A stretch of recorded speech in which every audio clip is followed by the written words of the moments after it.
Listo, entonces vamos a explicar el tema respectivo. Dijimos que es el tema ahora acerca de las proteínas, chicos. ¿Ya? Vamos a explicar acerca de las proteínas. Bueno, comenzamos entonces acerca de las proteínas. Las proteínas, ¿sí? Son obviamente biomoléculas orgánicas.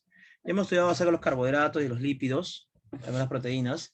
Son biomoléculas orgánicas netamente cuaternarias. ¿Qué son cuaternarias?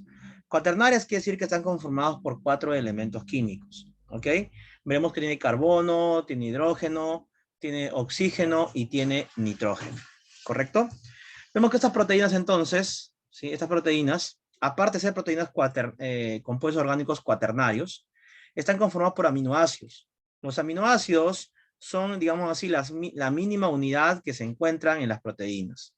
Vamos a ver que las proteínas son abundantes en los lácteos, en las carnes, en las legumbres y entre otros frutos derivados de estos.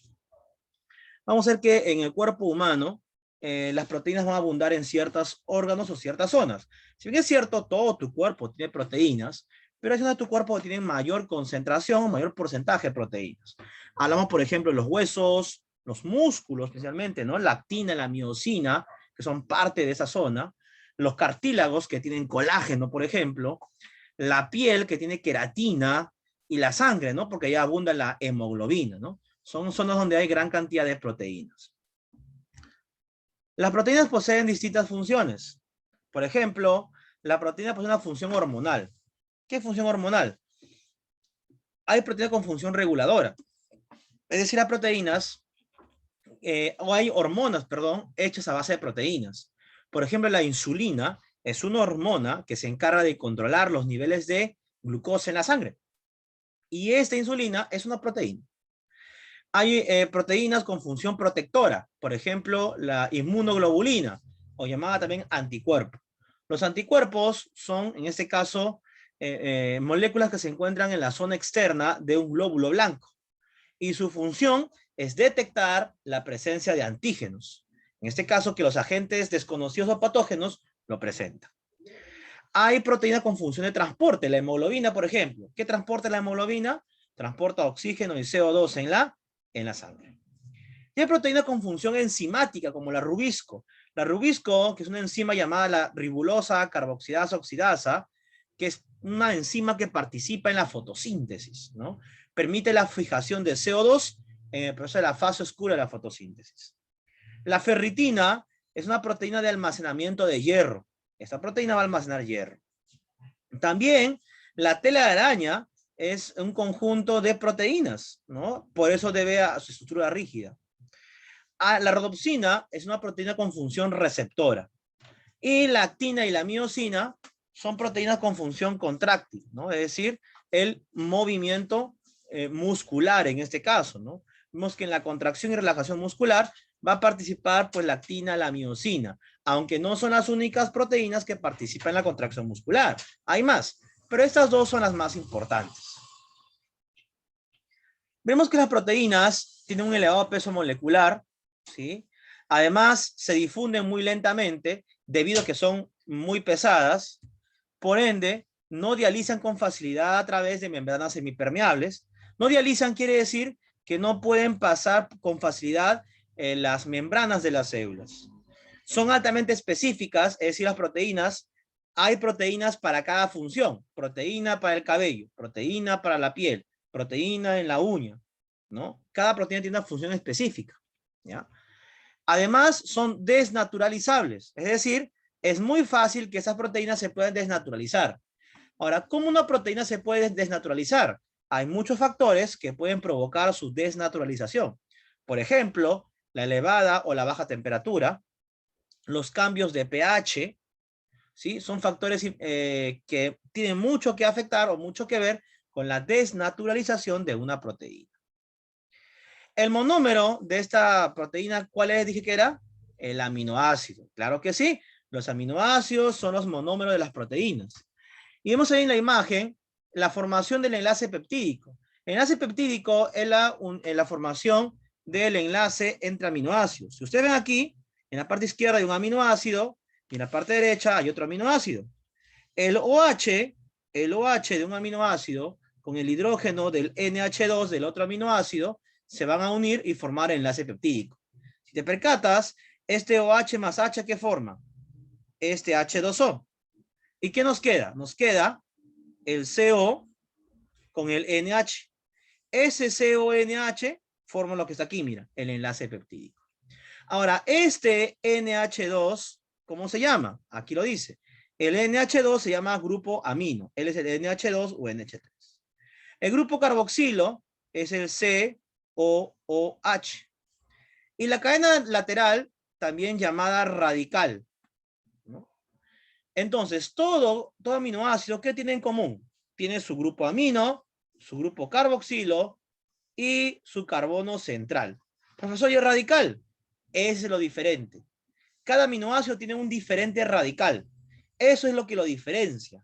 En cambio, el grupo carboxilo, grupo amino y carbono alfa es el mismo siempre. ¿Cuántos aminoácidos existen? Bueno, si ustedes cuentan en la tabla, hay en total ¿cuántos aminoácidos? 20 aminoácidos.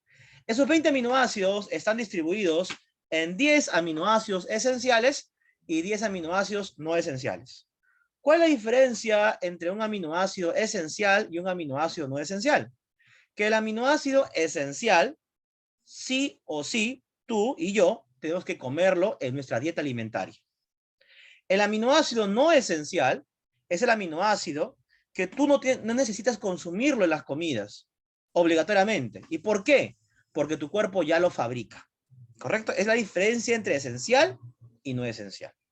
Ahora, hay una memotecnia, como te he puesto aquí en la pantalla, para poder recordar los aminoácidos esenciales, ¿no? Mele, iso, is, artre, triba, feliz, ¿no? Ahí está pues, la metionina, leucina, isoleucina, histidina, arginina, treonina, triptofano o triptófano, valina, fenilalanina y lisina. Ahí están los 10 aminoácidos esenciales. Las proteínas presentan 4 tipos de estructuras, es decir, 4 tipos de niveles. Una estructura primaria, secundaria, terciaria y cuaternaria. Cuando decimos que las proteínas son de estructura primaria, están conformadas por una secuencia de aminoácidos. Y hemos dicho que los aminoácidos son los monómeros de las proteínas. Es decir, una proteína con estructura primaria simplemente es un conjunto de aminoácidos de forma lineal. Una estructura secundaria es cuando esa secuencia de aminoácidos adquiere una forma. En este caso, puede adquirir la forma de hoja alfa hélice o la de hoja beta plegada, uno de los dos. La estructura terciaria es aquella estructura en la cual aparecen las dos formas. En la secundaria, o era alfa hélice o era hoja beta plegada. En la estructura terciaria, son las dos a la vez. Y la estructura cuaternaria está conformado o asociado por 2 o más estructuras terciarias. Las proteínas pueden desnaturalizarse. ¿Qué es desnaturalizarse? Cuando la proteína se inactiva, ¿sí? La proteína se vuelve inactiva. ¿Y por qué la proteína se puede volver inactiva? Por muchos factores que ya dijimos al inicio. La temperatura, el pH, etc. Ahora, cuando la proteína se desnaturaliza, pierde la actividad biológica. Es decir, la proteína no funciona correcta, no funciona, mejor dicho. Ahora, ¿esa proteína se puede volver a renaturalizar? Sí. La proteína que se desnaturaliza se puede volver a renaturalizar, es decir, puede retornar a su estado original. Clasificación. Vemos aquí que las proteínas se clasifican en 2 grandes grupos. Las proteínas simples y las proteínas conjugadas. Las proteínas simples pueden ser fibrosas o pueden ser globulares. Las conjugadas pueden ser glucoproteína, cromoproteína, lipoproteína, etc. ¿Cómo diferenciamos una proteína simple de una proteína conjugada? ¿Cómo lo diferenciamos? Bueno, las proteínas simples están formadas solamente por aminoácidos. Nada más. Las proteínas simples solo tienen aminoácidos. Profesor, ¿y las proteínas conjugadas? Las proteínas conjugadas, aparte de aminoácidos, tienen un grupo prostético. ¿Qué es un grupo prostético? Es un compuesto químico que no es aminoácido. ¿Ok?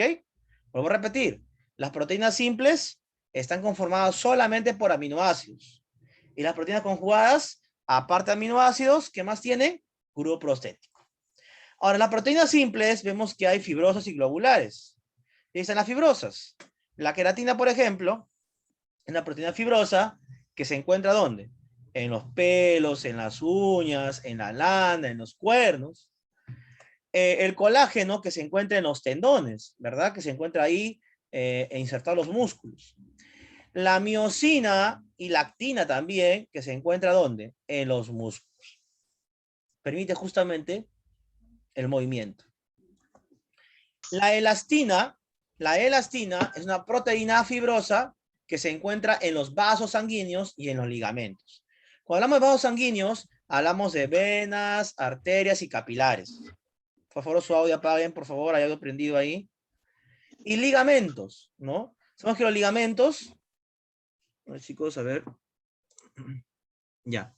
Y los ligamentos, ¿no? Entonces, en ligamentos y en vasos sanguíneos encontramos la elastina. La fibrina se encuentra en los coágulos sanguíneos, es decir, son producidos por las plaquetas. Tú sabes bien o recuerdas bien que las plaquetas son aquellas encargadas de la coagulación de la sangre. ¿Qué quiere decir eso? De repente un día X tuviste una herida, ¿no? Una caída, te resbalaste, te rasmillaste la pierna o te cortaste con un cuchillo de repente al cocinar casualmente.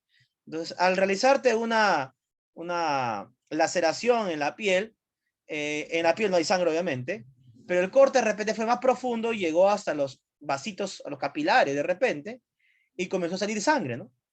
En ese instante, las plaquetas se activan. ¿Y qué hacen las plaquetas? Las plaquetas producen fibrina, que es una proteína que va a servir como tapón. O sea, el hueco por donde está saliendo la sangre se va a cerrar por la fibrina. Es como una capita que lo va a cerrar.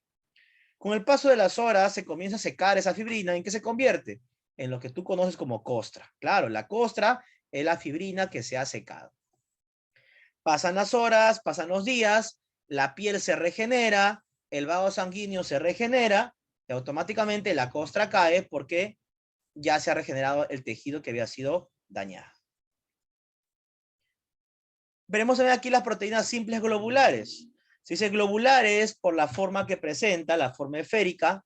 Además, estas proteínas simples globulares son muy solubles en agua, son sensibles a los cambios de temperatura, a los cambios del pH, ¿no? Vemos aquí, hemos puesto un par de ejemplos de proteínas simples globulares.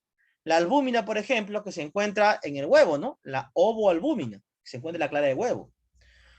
Las enzimas, que veremos en un momento más a fondo, también son proteínas simples globulares.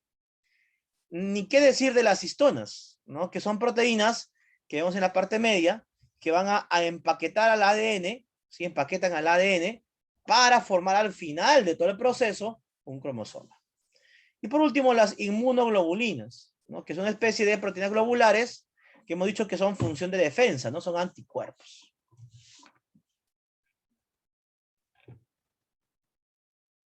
Veamos ahora las proteínas conjugadas. ¿Qué es las proteínas conjugadas, chicos? Las proteínas conjugadas son proteínas que, aparte de aminoácidos, ¿qué más presentaban? Un grupo prostético. ¿Qué era un grupo prostético? Era, en este caso, un componente adicional que no eran aminoácidos. Por ejemplo, las glucoproteínas, ¿qué tienen? Glúcido más proteína. Ah, aquí el grupo prostético es un glúcido. La cromoproteína, por ejemplo, la hemoglobina, ¿no? Es una cromoproteína. Una proteína que tiene color. Claro, una proteína conjugada. La hemoglobina, por ejemplo, ustedes recuerdan de que se encargaba de transportar oxígeno y CO2.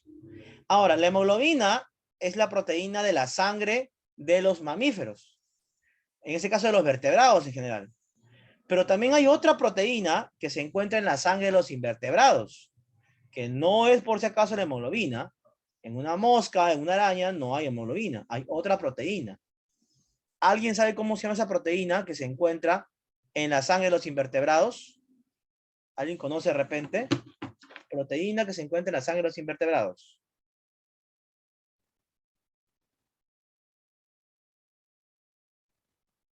¿Nadie, chicos? Ya. La proteína se llama hemocianina, chicos. Ya se llama hemocianina. ¿Ya? Hemocianina. La hemocianina es la proteína que se encuentra en los invertebrados. Ahora, los invertebrados tampoco tienen sangre. Sangre es entre comillas. Se llama hemolinfa, ¿ya?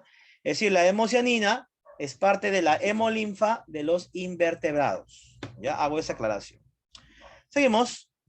Otra proteína conjugada, por ejemplo, es la lipoproteína, que sería lípido más proteína, ¿no? O la fosfoproteína, que sería el ácido fosfórico más la proteína. Por ejemplo, la caseína, ¿no? La caseína es una fosfoproteína que se encuentra en la leche. Nucleoproteína. Nucleoproteína es la combinación de ácidos nucleicos con proteínas. Por ejemplo, el cromosoma, ¿no? El cromosoma es ADN, material genético, con proteína. ¿Qué proteína? Las histonas, ¿no? Que son las proteínas esféricas que han empaquetado al ADN y convertido en cromosoma. Es una nucleoproteína. También como nucleoproteína lo consideran al virus, porque el virus está conformado por ácidos nucleicos, ¿no? Combinado con proteínas. Y por último, la metaloproteína. La metaloproteína es la combinación de iones metálicos junto con proteína, ¿no? La ceruloplasmina, por ejemplo, que contiene cobre.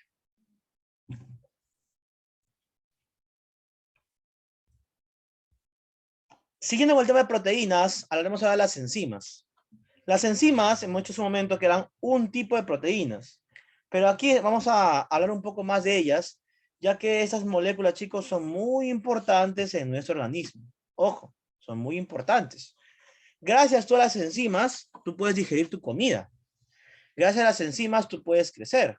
O sea, las enzimas participan en la mayoría, por no decir, en todos los procesos químicos en nuestro organismo. ¿Qué es una enzima entonces? La enzima es un biocatalizador, chicos, un biocatalizador. ¿Qué es un biocatalizador? Es un catalizador que va a acelerar un proceso químico. Claro, por ejemplo, ¿no? Tú de repente quieres irte de aquí, no sé, a Megaplaza, ¿no? Y de repente te tomas un taxi y con taxi la haces pues en 10 minutos, 10 minutos, ponlo. Ahora, digamos que no tienes para el taxi, te vas en bus, ¿no? Pues en bus la haces pues media hora, 35 minutos, 40 de repente, ¿no? Depende del tráfico. Ahora, en ambos casos, ¿tu destino fue el mismo? Sí. ¿Cuál fue la diferencia? El tiempo en el cual tú demoraste en llegar. Obviamente que con taxi llegaste más rápido, ¿no? Que va a ir en bus. Te fue más beneficioso. Eso es lo que hace la enzima. La enzima lo que va a hacer es acelerar un proceso químico. Va a permitir que sea más rápido. Es su objetivo. Ahora, ¿qué características y cuál es la nomenclatura o el nombre que se da a las enzimas?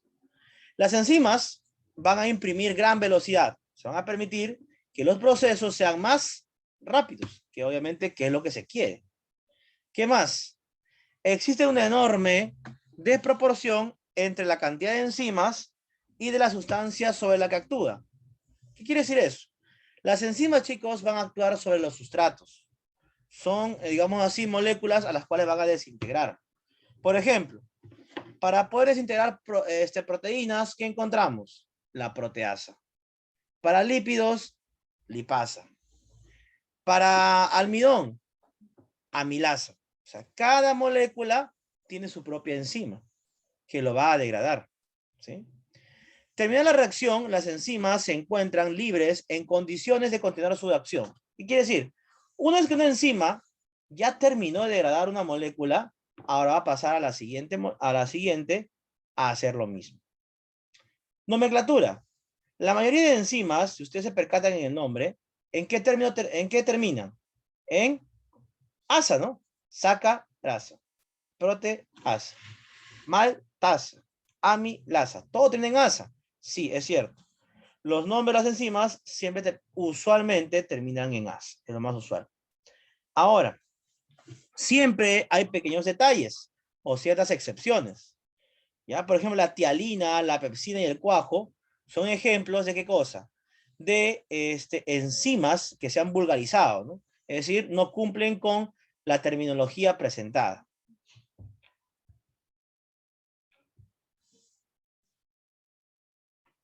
La enzima puede encontrarse de forma activa o de forma inactiva. Cuando la enzima se encuentra de forma inactiva, se llama apoenzima, que es la enzima inactiva. Y cuando la enzima se encuentra de forma activa, se llama holoenzima.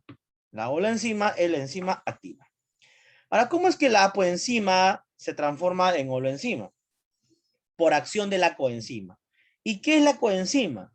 La coenzima es una molécula, ¿sí? Es una molécula que va a activar a la apoenzima para convertirse en una holoenzima.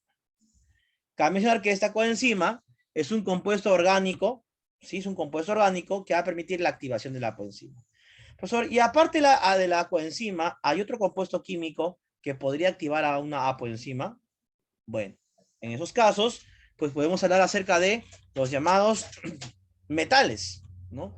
Los metales, ¿sí? Son un tipo de cofactor que puede también cumplir el rol de coenzima. Es por eso que coenzimas, junto con cofactores, se llaman grupo prostético, ¿ya? Ambos son grupos prostéticos que al reaccionar con una apoenzima van a generar una holoenzima. Hay factores que van a permitir o factores que van a afectar la actividad enzimática. Si hay factores que pueden provocar que una enzima no funcione correctamente, que la enzima se inactive. El primero de ellos es la temperatura. Si bien es cierto, no te puedo decir con exactitud la temperatura óptima para una enzima. Sería falso, porque cada enzima tiene una temperatura óptima distinta. Hay enzimas que actúan a 40 grados centígrados. Hay enzimas que lo hacen a 50, otras a 60, otras a 20, nada más. Eso es variable. O sea, la temperatura óptima en enzimas no existe. No hay una temperatura promedio, por mucho que es variado. Ahora, lo que sí sabemos, que si la temperatura comienza a aumentar, la proteína se comienza a desnaturalizar, ¿ya? Ahora, lo malo de ello es que es un proceso irreversible. Con la proteína es sometida a altas temperaturas, es irreversible. Entonces, ¿qué pasa si la proteína se somete a bajas temperaturas? También se destruye, pero sí es un proceso reversible. O sea, cuando la temperatura disminuye, es reversible. Cuando la temperatura aumenta, se vuelve irreversible. Otro efecto importante en la actividad enzimática es el pH, ¿no? ¿Y qué es el pH? El pH, conocido como potencial de hidrogenión, nos permite conocer la concentración de hidrógenos, ¿sí? Nos permite conocer la concentración de hidrógenos, ¿correcto? Vemos ahí un ejemplo claramente en la parte inferior, ¿sí? Una lista de enzimas, ¿no? Vemos ahí una lista de enzimas, ¿ya? Y si te percatas, en ese cuadrito inferior, he puesto varias enzimas a un pH distinto. La fosfatasa alcalina, mira qué pH está actuando, 9.5. Pero compárala con la pepsina, 1.5. Es imposible determinar un pH óptimo. No hay pH óptimo, ¿no? No puedo decir que el pH óptimo es 4, es 8 o es 10. No puedo, porque el pH va a variar de acuerdo a la enzima. Obviamente que la fosfatasa alcalina, que su pH óptimo es 9.5, es el pH al cual actúa. Pero si su pH fuese de 6, la fosfatasa alcalina se inactiva. Y si pasa de 9.5 a 11 a 12, también se inactiva. ¿Correcto? Igual, por ejemplo, la lipasa pancreática. Su pH óptimo es 8, ¿no? O sea, a 8 es el pH adecuado para esa enzima. Si aumenta o disminuye, también se inactivaría dicha enzima. Y te puse una lista: la quimiotripsina, la catalasa, la tripsina, carboxipeptidasa, amilasa salival, fosfatasa ácida y, por último, la pepsina, ¿no? Cada uno a un pH distinto. Lo único que ahí tienes que saber es que si hay un cambio del pH, obviamente que hay una alteración de dicha enzima. Otro factor que afecta la actividad enzimática es la concentración del sustrato, es decir, la cantidad de sustancia que va a ser degradada. ¿Y qué es el sustrato? Bueno, si dibujamos aquí claramente, por ejemplo, esta es una enzima. Imaginemos que esta es la proteasa. La proteasa tiene que degradar proteínas. Y aquí ponemos una proteína.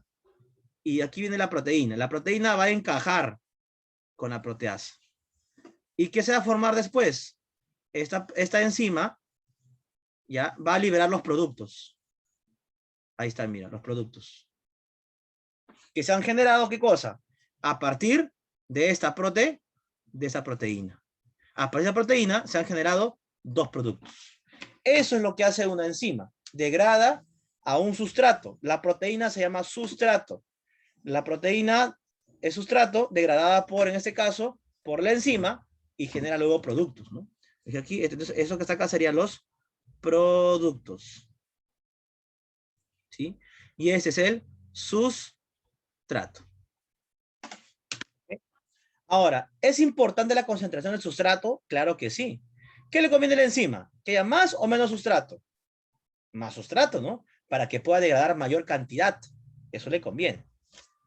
Y si hay poco sustrato, la función de la enzima pues será mínima, ¿verdad? Porque hay poco sustrato. Ahora, existe clasificación de las enzimas. El primer grupo de enzimas son las oxidorreductasas. Son enzimas que participan en las reacciones de oxidorreducción.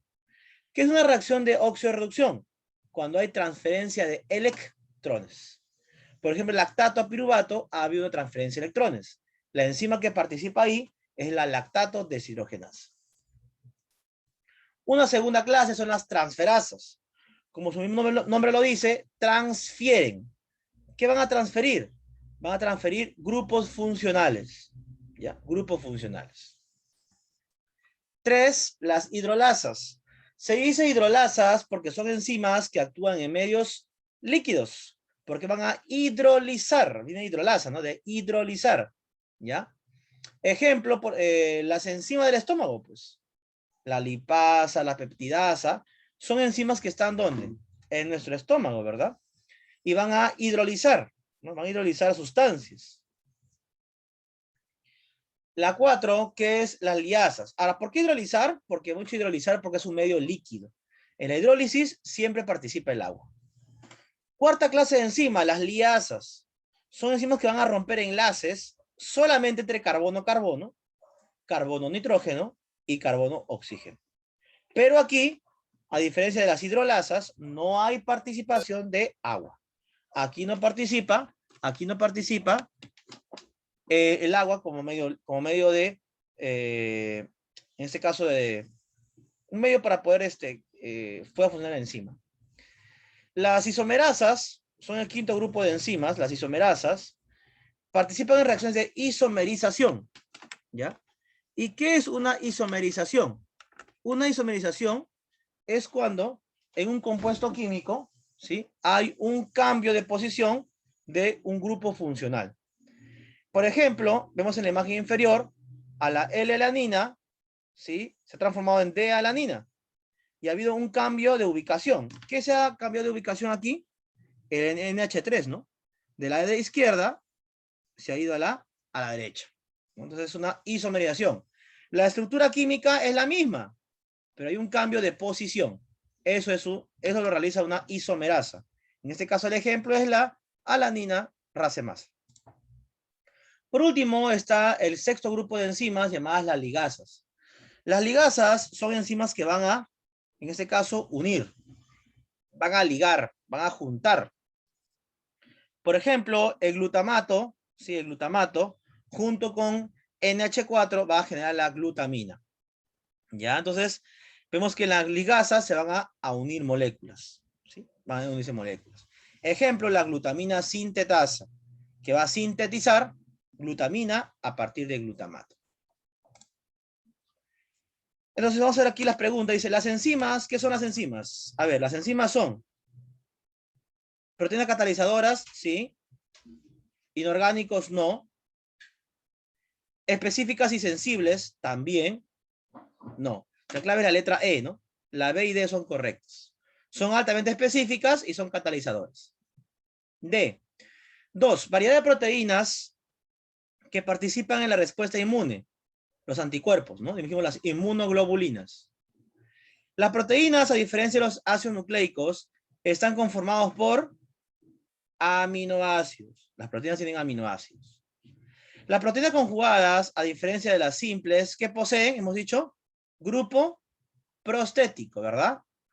En un polipéptido, los enlaces peptídicos se establecen entre los grupos del primer aminoácido y el grupo del siguiente aminoácido. El grupo amino y el grupo carboxilo. 6. Uñas, pelos, cuernos y plumas ¿Qué contienen? Queratina. Proteína transportadora de oxígeno y dióxido de carbono en la sangre. ¿Quién transporta? Ahí sería la hemoglobina. Proteína indispensable para la contracción muscular. La actina y la miosina. Se encargan de la contracción muscular. La estructura primaria de una proteína está determinada por ¿qué? La estructura primaria, dijimos, por una secuencia lineal de sus aminoácidos. Y la desnaturalización de una proteína conlleva ¿qué cosa? A la pérdida de su actividad biológica. Entonces, chicos, hasta ahí entonces tenemos el estudio correspondiente